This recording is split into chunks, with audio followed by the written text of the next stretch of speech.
Welcome to Not Milk Never Milk. Subscribe if you're lactose intolerant. Hello musicians and luthiers. In this video, I will explain how to use a Fritz ruler, an indispensable tool for maintaining your stringed instruments.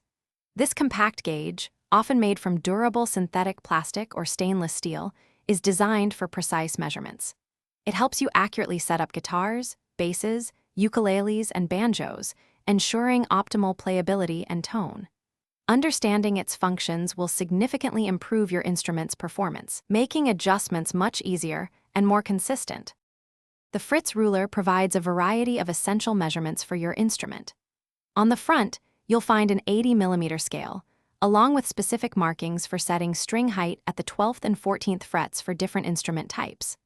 The reverse side is equally useful, featuring calibrations for various fingerboard widths, such as 40, 42, and 45mm, and precise string pitch measurements. These detailed markings allow for highly accurate adjustments across many stringed instruments. Using the Fritz ruler for instrument setup is straightforward and effective. To measure string height, place the ruler on the frets at the 12th fret, aligning the correct scale for your instrument, whether it's an electric, acoustic, or bass guitar. You can also check nut height by carefully sliding the ruler into the nut slots. Additionally, the ruler helps you accurately set pickup pole piece height, ensuring a balanced and clear tone across all strings. Precision in these areas greatly enhances playability.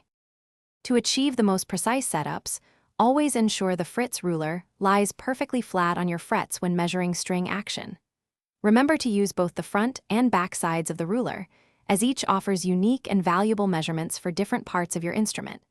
Make small, incremental adjustments to your bridge saddles or truss rod, remeasuring after each change.